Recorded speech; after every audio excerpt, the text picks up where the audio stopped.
আসসালামু আলাইকুম। প্রতিবার আজকে চলে আসলাম বরবতী নদীর পারে কৃষি জমিতে।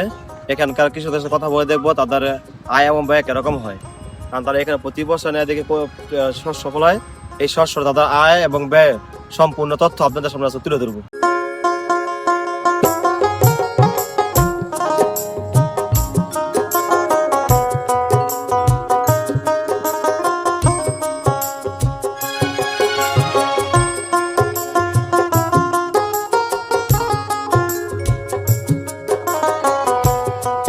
আসসালামু আলাইকুম। ওয়ালাইকুম সালাম। ভাই ভালো আছো? আলহামদুলিল্লাহ।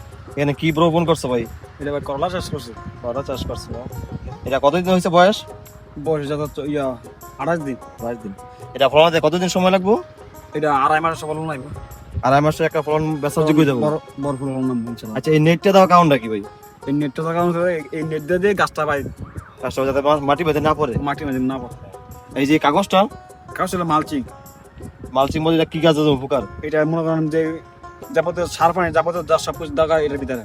আচ্ছা, মানে কোনো গাছ পাতা না ওঠে। কিন্তু গাছ উঠতো না, এটা শিওর মাটি ধরেতে পারবে শিকড়ে।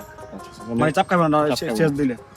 আগাছে গাছগুলো নষ্ট হয়ে যাবে। আগাছা গাছ সম্পূর্ণ নষ্ট হয়ে যাবে। এটা ভিতরে গাছের এখানে কতটুকু আমাদের লাগাইছো? 10 টাকা লাগাইছে। কত টাকা খরচ হয়েছে? ওরা 30,000 টাকা খরচ করেছে। যদি ফলন ঠিক মতো ভালো হয় মোটামুটি আশা করা যায়। আলহামদুলিল্লাহ ফলন খুব ভালো ফলন হবে। এটা বীজ খুব ভালো এটা। আচ্ছা ঠিক আছে, তো কথা করে ভালো লাগলো ইনশাআল্লাহ। আলহামদুলিল্লাহ। ঠিক আছে।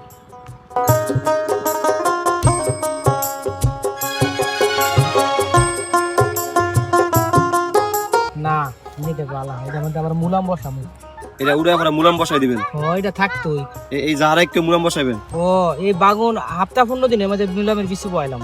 ও বুঝছি, একসাথে বসাই দিবেন, পরে দেখা গেছে আপনি মুলাম উঠতে উঠতে আপনি এটা বেচে আমরা কমাইলে কাছে আছে। টমেটো শেষ হয়ে গেলে মুলাম থেকে দেখো। বুঝছি বুঝছি। তবে আপনি এক খরচে দুইটা করতে পারলেন। আহা হা ঠিক আছে। এগিয়ে ম্যাডাম খরচ হয় কেরম ভাই? খরচ আর কত? এক কানিতে কত খরচ হয়? একটাই তো 15,000। 15 হবে না? এখানে করতে 15,000 খরচ আছে। আবার তারপর নিজে আবার কারণ লাগে। ও নিজে কাটতেইব, কৃষি কাজ নিজে করতেইব। নিজে না করতে লাভবান হইতে পারে। আচ্ছা ঠিক আছে। কৃষি কাজ হলো নিজে কাজ করতে